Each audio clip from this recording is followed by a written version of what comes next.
পীরদের যখন বয়ান হয়, ভক্তরা যখন বসে থাকে, বিশ্বাস যখন বয়ান করে, পীরদের কেরামতের যখন আলোচনা হয়, তখন মজলিসে খই ফুটে, আর কবরবাসী সম্পর্কে এমন কিসসা কাহিনী বলা হয়, আর মজলিস তখন মনে হয় সুবহানাল্লাহ, মানে পীরের মুখ দিয়ে কথা বের হওয়ার আগে আল্লাহু আকবার আর সুবহানাল্লাহ পরে গোটা মজলিস ফাটিয়ে দেয়। একটুকু চিন্তা করে না যে হুজুর বলছে কি আর আমরা শুনছি কি, সত্যতা কি যাচাই করে না, ঠিক বা ঠিক বিবেচনাও করে না। আপনাকে চিন্তা করতে হবে, যখন কোনো কথা কেউ বলছে তখন সেই কথাটা কোরআন হাদিসের আলোকে কতটা সত্য কতটা মিথ্যা এটা যাচাই করতে হবে। কিন্তু এরকম মানসিক চিন্তা আমাদের নেই। এখন মনে করলেন কিসসা কাহিনী রটানো হচ্ছে, কবরে মারা গেছে বাগদাদের একজন মানুষ, কবরে দাফন হয়েছে। দাফন হওয়ার পরে মুনকির নাকির ফেরেশতা আসছে, তিনটে প্রশ্ন তো করবে, তোমার আল্লাহ কে, তোমার রব কে, তোমার দিন কি, আর নবী কে ছিল। এই তিনটি প্রশ্ন করার জন্য মুনকির নাকির ফেরেশতা আছে। বাগদাদ শরীফে মারা গেছে একজন ভক্তকার আব্দুল কাদের জিলানী, তার কবরে আসছে। কবরে যখন প্রশ্ন করেছে তখন সেই ভক্ত আব্দুল কাদের জিলানী বলছে, আমি আব্দুল কাদের জিলানীর ঘোড়ার ঘাস কাটি।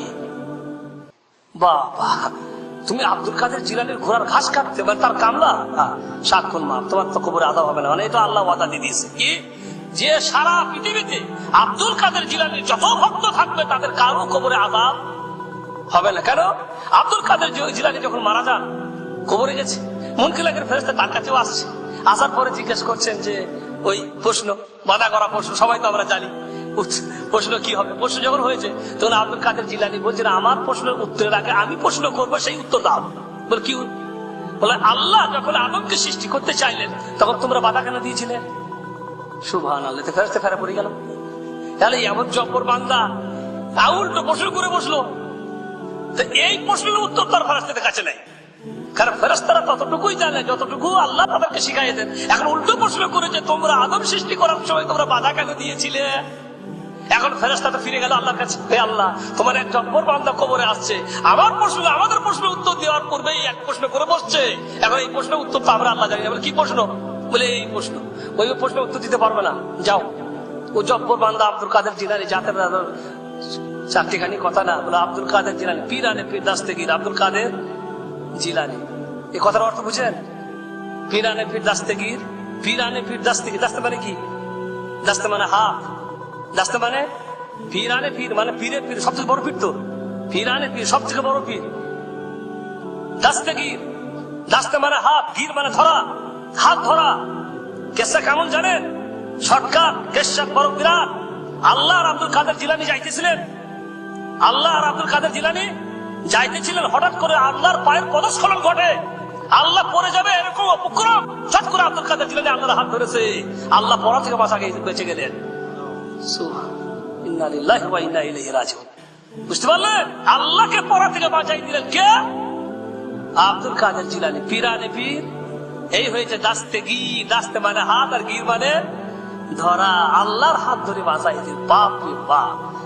আর পীর সাহেবের মজলিসে যখন আলোচনা হয়, মজলিসে বই ফুটে, বাপ রে বাপ, কি চারটিখানি পীর আল্লাহকে বাঁচায় পড়া থেকে।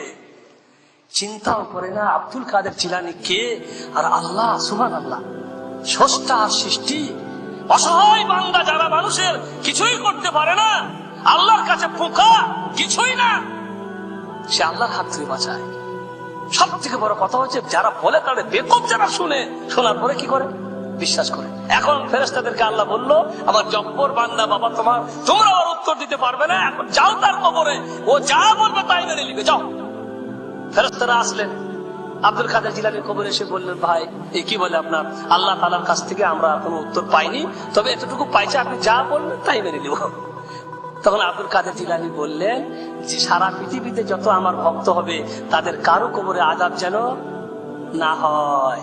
বাস, আল্লাহ রাব্বুল আলামিনের বান্দাদের যারা আব্দুল কাদের জিলানী হবে তাদের কবরে আযাব হবে না। তাই এই ঘোড়ার ঘাস কাটার লোক বললো, আমি আব্দুল কাদের জিলানীর ঘোড়ার ঘাস কাটি, বাস। আর কি অসুবিধা? আমার বলার উদ্দেশ্য ভাইরা আমার, কিসসাগুলো বর্ণিত হচ্ছে, কাণ্ডগুলি ঘটছে কবরের মধ্যে, বিশ্বাস বর্ণনা করছে না আল্লাহ। এই জমিনে মানুষ জ্ঞানী বান্দাদের কাছে একটাও চিন্তা করছে না, কবরে যদি কাণ্ডগুলো ঘটলো, হে বিশ্বাস, তোমাকে এই কথা কে বয়ান করে গেল? জিবরাইল? কোন ফেরেশতা আসছে তোমার কাছে? চিন্তা করে কেউ? কেউ ভাবে না। বাস বর্ণনা করে দিল, আর শুনে নিল, আর হাততালি দিল, বাপ রে বাপ, জব্বর পীর, তার মুরিদ হলেই আমাদের কবরে আর আযাব হয় না। সবচেয়ে বোকা হচ্ছে আমরা, খবরে কাণ্ড ঘটে আর আমরা সেগুলি আল্লাহর জমিনে বান্দারা লেখে আমাদের কাছে পরিবেশন করে আর আমরা বিশ্বাস করি যে হতেও পারে। এখন একজন হুজুর সাহেব খুব নবীর শানে দরুদ পাঠ করে। আমাদের তো দরুদ জানেন কেমন দরুদ হয়, আমাদের তো বিভিন্ন বানাওয়াটি দরুদ, ইয়া নবী সালাম আলাইকা, আর অমুক ইয়া হাবিবুল্লাহ সালাম আলাইকা। তো এরকম ভাবে উর্দুতে এক হুজুর সাহেব তাকরীর করছে। তাকরীর করতে করতে বলছে, মুস্তফা জানে রহমত পে লাখো সালাম, দরুদ মুস্তফা জানে রহমত পে লাখো সালাম। তখন সবাই পড়ছে, পড়তে পড়তে ঝোঁকে বলছে যে আল্লাহ নবীর যুগে ফেরেশতারাও পর্যন্ত কি বলে, আল্লাহ নবীর সাহাবারা পর্যন্ত এই দরুদ পড়তো। কি দরুদ?